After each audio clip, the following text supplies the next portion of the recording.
Hello, everyone, and welcome to our weekly cyber threat intelligence briefing. Today is June 26th, and we'll be covering the most recent cutting-edge trends that our threat intelligence team is witnessing in the trenches. My name is Keith Wojcicki, Global Head of Threat Intelligence. This week, we're joined by Associate Managing Director Lori Iacono, Vice President Dave Truman, Vice President Mukesh Nagar, Senior Associate Ryan Hicks, all from our cyber threat intelligence team. We'll be covering the following trends that our team is seeing.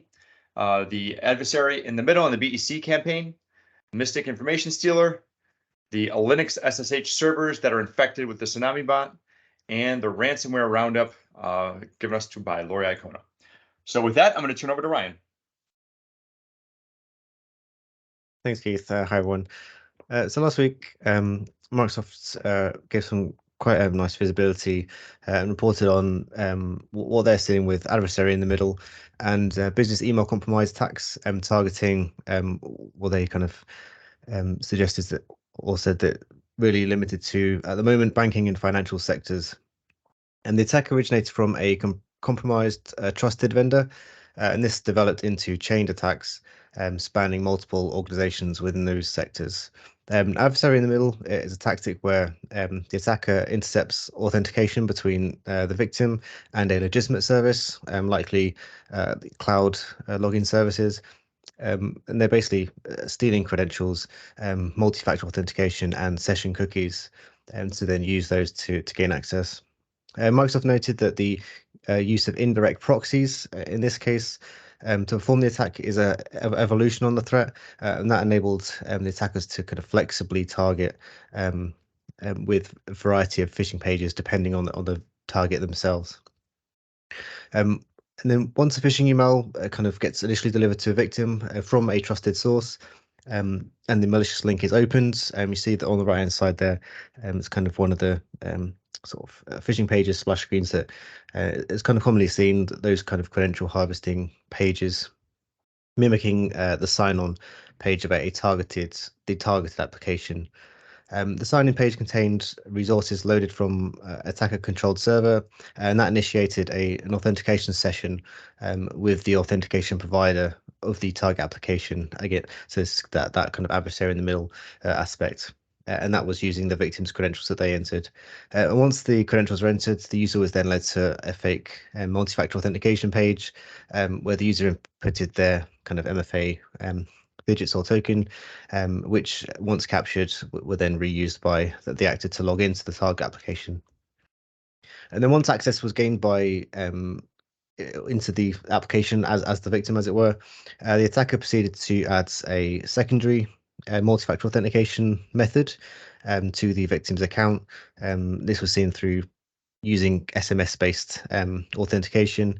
This was really likely to in the event that the adversary was looking to kind of re-sign in using the credentials, but not alert the victim. Of course, if they had MFA enabled, which they did, it would pop up for the victim, or they would need that account. So adding that second method in meant that they could remain relatively undetected by logging in again. The actor also added inbox rules to move or delete incoming emails. So following that, the kind of chain of email compromise kind of continued as another phishing campaign was launched from the victim's account to both internal and external recipients, where the kind of attack chain continued. And now the inbox rules I mentioned previously were likely a way for the attacker to avoid the victim becoming aware of the attack. So, for example, another user further down the chain kind of replies to one of their phishing emails, the victim would potentially become aware that they'd been compromised. So by kind of creating these rules to delete incoming emails, this is kind of a way for the attacker to mitigate that. So just a few recommendations from this. One of those, although I mentioned kind of MFA in this instance, was captured and reused. Just to note, still kind of really highly recommended to use MFA as a layer of mitigation. So just to kind of point that part out, there was a number of mitigations and protections that Microsoft provided, particularly for sort of cloud-based email solutions, and that's linked in the actual report itself. And lastly, kind of obviously user awareness for this, as well as kind of looking for monitoring for anomalous and suspicious activity surrounding user account logins, such as kind of those quickly changing location, IP address, and any kind of strange account setting changes, such as the sudden addition of new multi-factor authentication methods is recommended. So that's all for me. I'll hand back to Keith. Thank you. Thanks, Ryan. Yeah, oldie but a goodie, right? All these continue this way. So we're actually going to talk about another one here, another information stealer, the Mystic information stealer. Again, we're seeing these a lot, and I'm going to pass it to Dave to give us the lowdown on this one. Dave? Mystic is a new information stealer, first observed being sold on underground forums in April, and has been the subject of 2 recent reports. The implant itself is written in C, with its web-based C2 service written in Python. Mystic's purpose is standard, stealing sensitive data and credentials from web browsers, Telegram, Steam, cryptocurrency wallets, and cryptocurrency browser extensions. What both reports cite as making this stealer different is the developer's response to feedback and feature requests, as well as its being particularly stealthy for a malware of this type.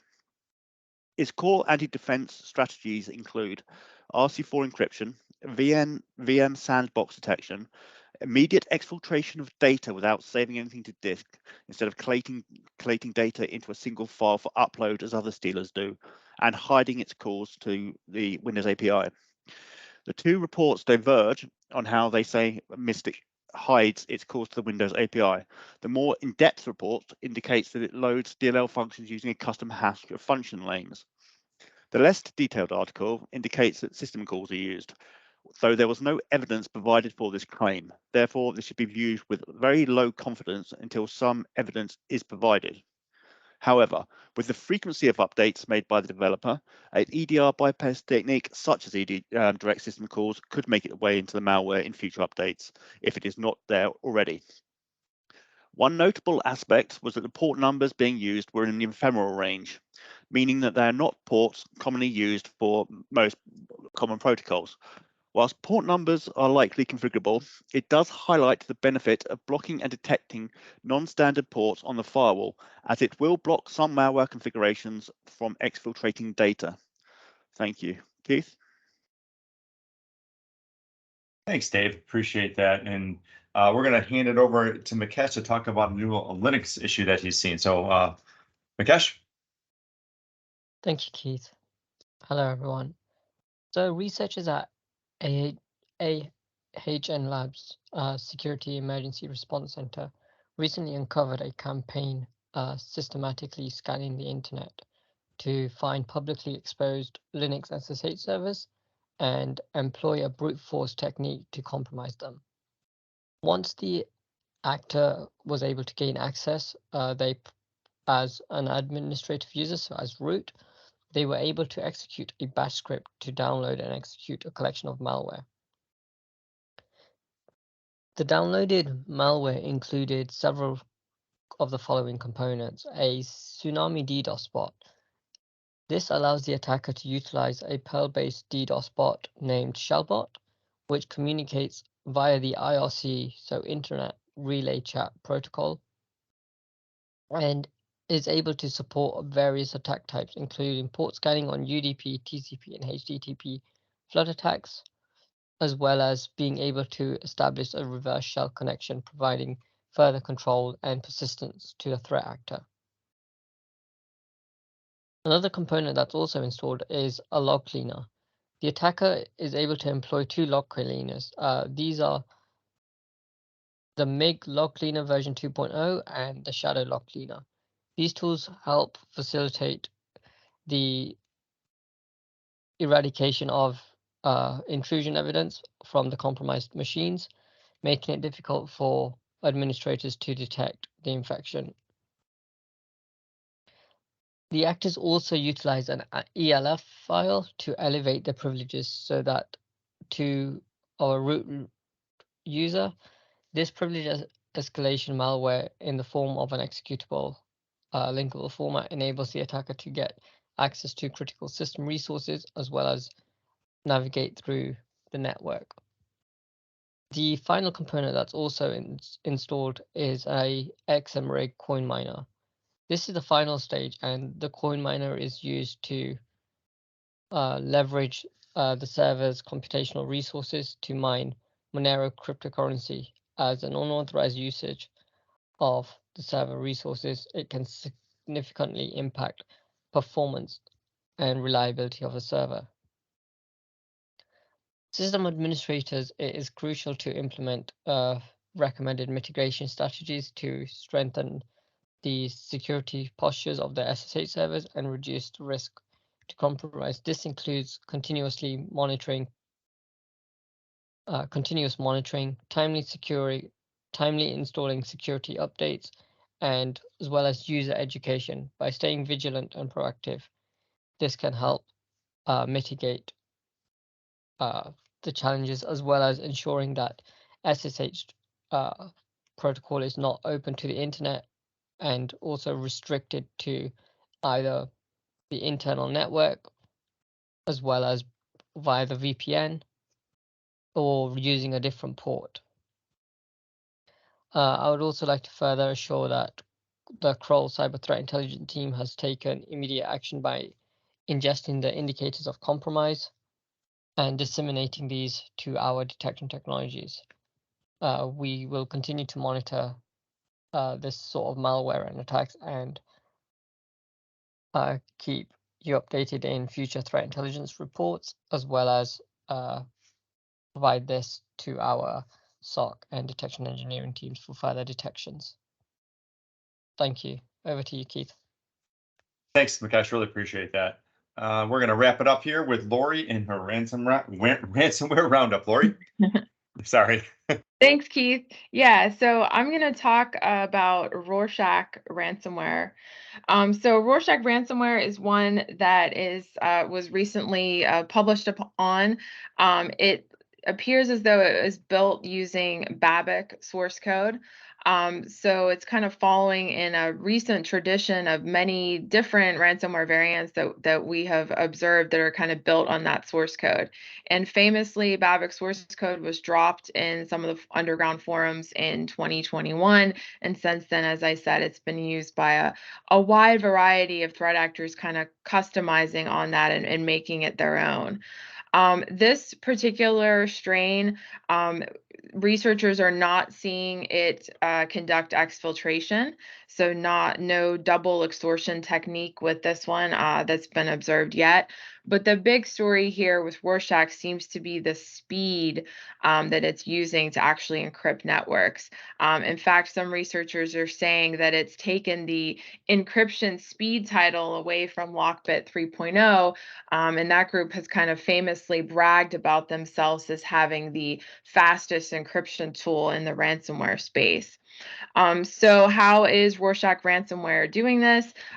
Two of the things that they are doing, which is helping speed their encryption process, is one, they're leveraging Active Directory and domain group policy objects to spread their malware across the network and execute it on multiple different endpoints. They're also using the tactic of intermittent encryption. And this is a tactic that we've seen within the past year. A lot of groups such as Play Ransomware are using this tactic. And it's basically only encrypting parts of a file versus the full content of a file. And this is aimed at, helping speed up that encryption process.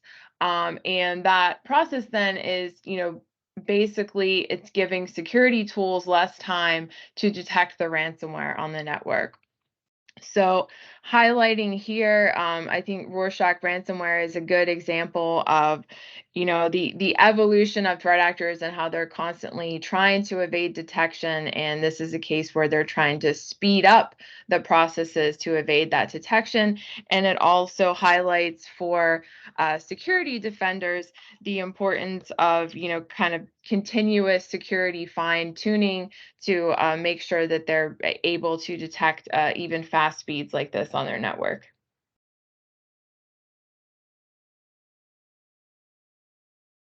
Awesome. Well, thank you very much, Lori. Appreciate it.